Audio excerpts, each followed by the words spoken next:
it is indicated by AUM. Sutras 23 to 26 were about giving yourself up to the supreme identity, the absolute self, the Ishvara. And if you can do that, that's fine. But if you can't, some help is given here. And this help is given in Sutras 27 to 29. It's indicated by AUM. The word that Patanjali uses is pranava.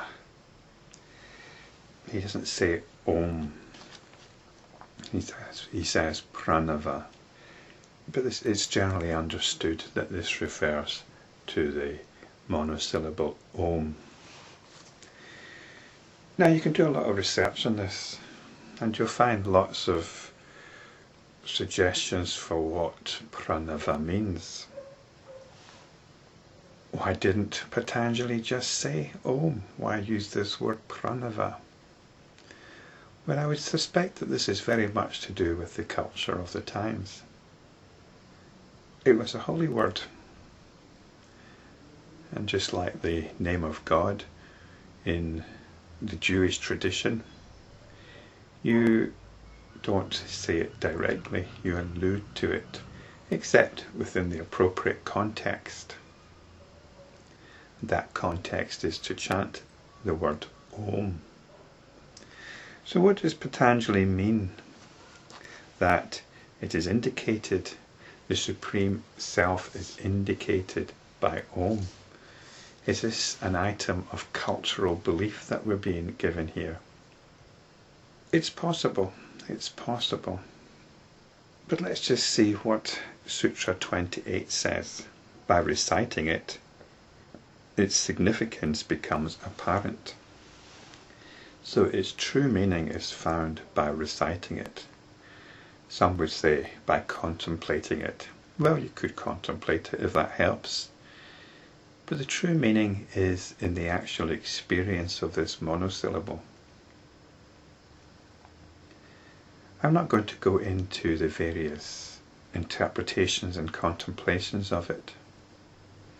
I'm not a Hindu, but I begin these videos with an AUM and I end them with an AUM.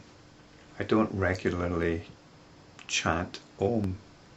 In fact, regular recital of this monosyllable, I would suggest, downgrades its meaning and it becomes a spiritual practice. It becomes a conventional spiritual practice and loses its full force. So I would suggest that if you're going to do this practice, then just chant AUM a few times. 3 times should be sufficient, more than enough, to bring you back to the supreme identity. So let's do this now. Let's chant AUM 3 times.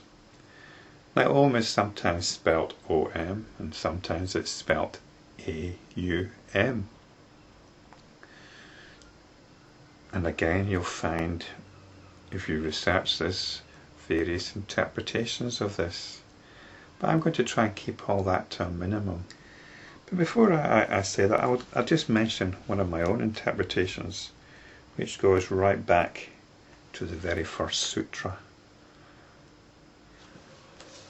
Now, without hesitation, roar towards realization. So I'm going to fancifully suggest that this roar is the AUM, at least for the time being. I explained what I meant by the roar towards realization at the time.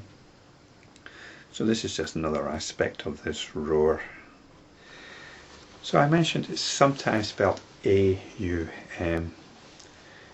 Now, what this means is we're moving from an open sound, an ah sound, where the mouth is wide open, ah, to an oo sound, where the mouth is closed, and then to the sound, which is just a vibration. It's just a vibration. And then there's silence. So we're moving to this all-encompassing ah sound, giving it out. To the smaller sound, we're bringing it in. To the sound, so there's just a vibration, and then there's silence. You might also notice that there's a harmonic scale, an overtone, a descending scale. I think that might have some significance, but I'll let you decide on that for yourself. Sometimes this Om syllable is described as the primordial sound which contains all other sounds. It's like the Brahman consciousness which contains everything within it. Again, that might be an item of belief, but if we can understand it as a scale, and a scale gives us the basis for all of music. So that's perhaps one way of understanding it.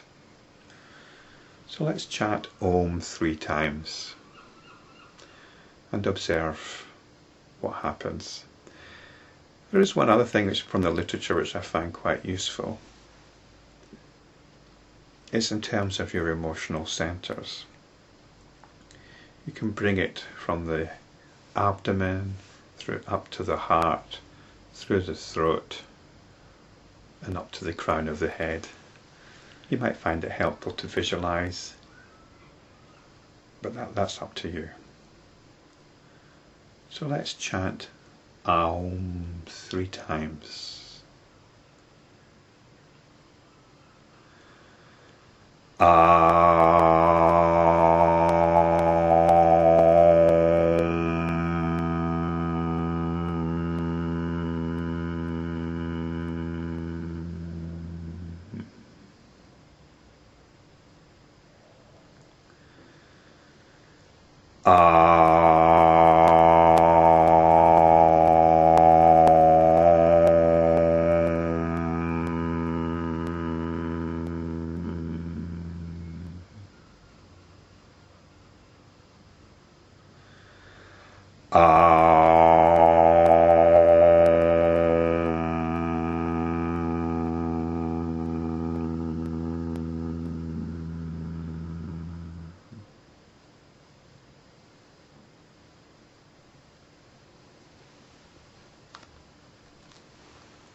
In this way, the attention is turned to itself, and in addition, all obstacles are transcended.